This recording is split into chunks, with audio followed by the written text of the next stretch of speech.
எல்ஐசியினுடைய இந்த website போர்ட்டலினுடைய login யூஸராக நீங்கள் இருந்திருந்தீங்க அப்படின்னா உங்களுடைய யூசர் நேம், அதாவது மொபைல் நம்பர், இமெயில் ஐடியை யூசர் நேமாக கொடுத்துட்டு நீங்கள் க்ரியேட் பண்ண பாஸ்வேர்டை கொடுத்துட்டு கிளிக் பண்ணி பேஜுக்குள்ளே போயிடலாம். அல்லது இப்போ தான் அந்த வெப்சைட்டுக்கு புதுசாக வரீங்க அப்படின்னா கூகுளில் போயிட்டு எல்ஐசி பாலிசி ஸ்டேட்மெண்ட் அப்படின்னு டைப் பண்ணிக்கோங்க. அது ஃபஸ்ட் ஆப்ஷனை கிளிக் பண்ணிக்கோங்க. நியூ யூசர் ரெஜிஸ்ட்ரேஷனுக்கு உங்கள் சம்மந்தப்பட்ட சில டீட்டெயில்ஸ் கொடுத்துட்டு சைன்அப் பண்ணுற மாதிரி இருக்கும். அதுக்கு என்ன தேவைப்படும் அப்படின்னா உங்களுடைய எல்ஐசி பாலிசி நம்பர், உங்களுடைய இன்ஸ்டால்மெண்ட் ப்ரீமியம் அமௌண்ட், அதாவது டேக்ஸ் இல்லாத premium amount, date of birth, mobile number, email ID தேவைப்படும்.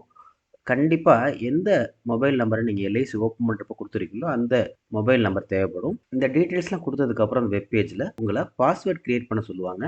பாஸ்வேர்டுங்கிறது ஒரு special character, upper script, lower script உள்ளடங்கிய 6லிருந்து 16 கேரக்டர் உள்ள பாஸ்வேர்ட் செட் பண்ணணும். அதற்கு அப்புறம் இது மாதிரி ஒரு வெப்பேஜ் ஓப்பன் ஆயிரும். இதில் உங்களுடைய பாலிசி நம்பர், உங்கள் பாலிசி புக்கில் உள்ள பாலிசி நம்பர் அல்லது எல்ஐசி மந்த்லி பில்லில் இருக்கும் அந்த policy number, installment amount without tax, அதாவது உங்கள் எல்ஐசி பாலிசி புக்கில் இன்ஸ்டால்மெண்ட் ப்ரீமியம் அமௌண்ட் தனியாக பிரிண்ட் ஆகிருக்கும். அந்த அமௌண்ட்டு அல்லது மந்த்லி பில்லை பார்த்துக்கலாம். அடுத்தது உங்கள் date of birth, mobile number, email ID இதெல்லாம் கட்டாயம் கொடுக்கணும். PAN number, passport number optional. உங்களுடைய மேல் ஃபீமேல் ஆப்ஷன் செலக்ட் பண்ணிக்கோங்க. அடுத்தது ஓகே கொடுத்துட்டீங்க அப்படின்னா உங்களை பாஸ்வேர்ட் க்ரியேட் பண்ண சொல்லுவாங்க. இந்த பாஸ்வேர்டுங்கிறது ஏற்கனவே சொன்ன மாதிரி 6லிருந்து 16 கேரக்டருக்குள்ளே இருக்கலாம். Upper script, lower script, special character இருக்கணும். இப்படி பாஸ்வேர்ட் க்ரியேட் பண்ணதுக்கு அப்புறம் இது மாதிரி ஒரு டயலாக் பாக்ஸ் ஓப்பன் ஆகும். அதில் யூசர் நேம், பாஸ்வேர்டு கொடுத்து லாகின் பண்ணுற மாதிரி இருக்கும். யூசர் நேம்ங்கிறது உங்களோட இமெயில் ஐடி அல்லது மொபைல் நம்பர் கொடுக்கணும். பாஸ்வேர்டுங்கிறது இப்போ செட் பண்ண பாஸ்வேர்டு கொடுத்துட்டு இங்கே வெரிஃபை யூஆர் ஹியூமன் கொடுத்துட்டு லாகின் கொடுத்துருங்க. ஏதாவது அப்டேட் பண்ண சொன்னால் உங்களுக்கு வந்து சென்ட் வெரிஃபிகேஷன் லிங்க் கொடுப்பாங்க உங்கள் இமெயில் ஐடிக்கு. அது தேவையில்லை அப்படின்னா ஸ்கிப் அண்ட் ப்ரொசீட் கொடுத்துடலாம். வேறு ஏதாவது ஆப்ஷன் கேட்பாங்க, நீங்கள் லேட்டர் கொடுத்துட்டு ப்ரொசீட் பண்ணிக்கலாம்.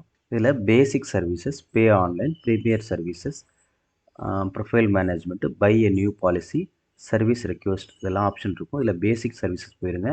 இதில் உங்களோட நேம், பாலிசி ஹோல்டரோட நேம், அதோடைய policy number, premium amount, next month due டேட்லாம் இருக்கும். இப்போ லெஃப்ட் கார்னர் வந்துடுங்க. பாலிசி ப்ரீமியம் பெய்டு ஸ்டேட்மெண்ட் அதை கிளிக் பண்ணிக்கோங்க.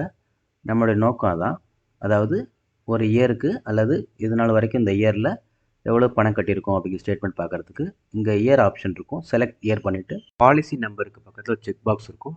அதை கிளிக் பண்ணிவிட்டு ஜெனரேட் ஸ்டேட்மெண்ட் கொடுத்துக்கோங்க. பிடிஎஃப் ஃபார்மில் உங்களுக்கு லொக்கேஷனில் சேவ் பண்ணுமோ சேவ் பண்ணிக்கலாம் அல்லது பிரிண்ட் எடுத்துக்கலாம்.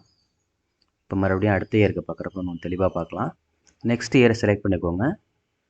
பாலிசி நம்பர் பக்கத்தில் உள்ள செக் பாக்ஸை கிளிக் பண்ணிக்கோங்க. ஜெனரேட் ஸ்டேட்மெண்ட் கொடுங்க, வந்துடும். இது மாதிரி நீங்கள் ஒவ்வொரு இயருக்கும் எடுத்துக்கலாம். தேங்க்யூ.